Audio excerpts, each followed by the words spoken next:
Multiversus was at one point one of the most popular and praised free-to-play games in the industry. Releasing in July of 2022, it blew up in popularity due to its attractive and recognizable character roster, easy to learn but hard to master gameplay, and of course its $0 price tag.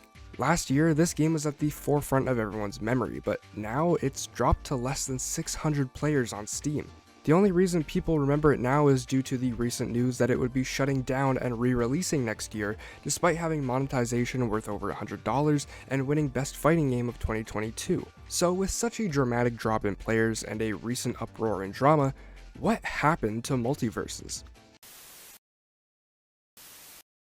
Before we begin, I want to remind you to subscribe if you haven't already. I talk about video games on this channel, whether it's reviewing them or looking back on them, so if that interests you, feel free to join our community. And if you enjoy variety gaming videos, check out the second channel to watch me play games or react to gaming related videos like speedruns. If you're a fan of Ludwig or Mr. T Lexify, you'll love what I post there. Finally, if you're looking for a clean but powerful gaming energy mix, use code RatedEm for 10% off at w.gg. Now let's get into the history of Multiversus. Developed by Player First Games, Multiversus is, or depending on when you're watching this, was, a free-to-play platform fighter starring Warner Bros. Characters. Essentially, it was Super Smash Bros. Starring DC Comics characters, Looney Tunes, various Cartoon Network properties, and etc. The gameplay was relatively simplistic, and as I just mentioned, very akin to Smash Bros., featuring normal attacks, special attacks, character-specific abilities and gimmicks, and a stock-like win condition, meaning you had to knock your opponent off screen a certain amount of times to win.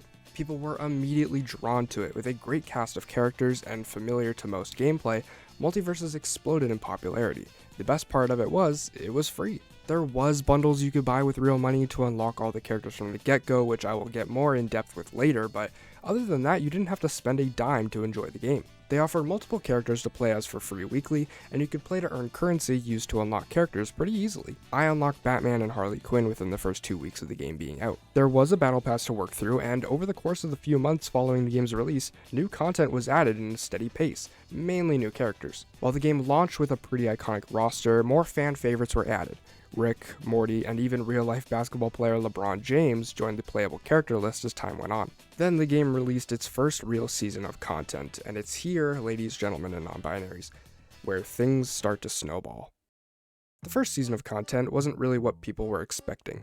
Stripe and Gizmo from Gremlins were a pretty cool addition, but the game also released Black Adam to coincide with the movie, which ultimately flopped. Nobody cared for Black Adam. Fans wanted to see more classic characters from cartoons they loved or movies they admired, not obvious marketing tactics. On top of that, various balancing issues were still present, such as many characters having exploits or unbreakable and infinite combos. There was also no other game modes, not just in the PvP sphere, but in general. Take a look at Smash, which has many modes that aren't just competitive versus modes. There's All-Star mode, Mission mode, Brawl had the Subspace Emissary, as well as trophies to collect. Multiversus had an arcade mode, and that's it. Going back to Smash Bros. Brawl, the game had short little demos for old Nintendo games, and although Warner Bros. Isn't really known for its games, it would have been super cool to see something like unlockable clips from shows, or maybe things like entire episodes of Looney Tunes to watch after doing certain challenges. Aside from the Battle Pass and extra characters, Multiversus has nothing to really work towards. It went headfirst into the competitive market, but with an advertising campaign made for a general audience. Even if they wanted to focus on PvP gameplay and not all the extra stuff that Smash has,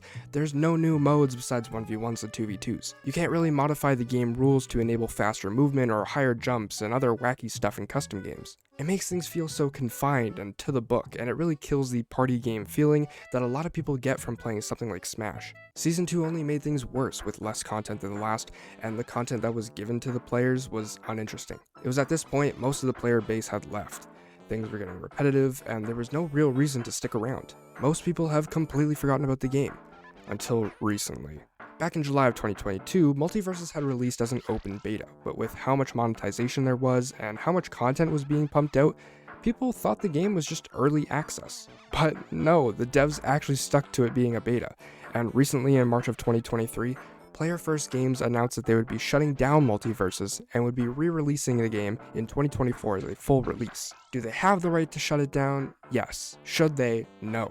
People spent money on this game, and even if it's only for a limited time, they shouldn't be allowed to take that away from them. This is a whole different conversation about physical versus digital mediums that I'll probably do a future video on, but I personally think that this whole practice of being able to take away digital content at any given time should be illegal. If someone buys something with their hard-earned money, they should have the complete right to keep it. There should be rules about not being able to modify it or tamper it, but in terms of completely taking it away, nah, no way.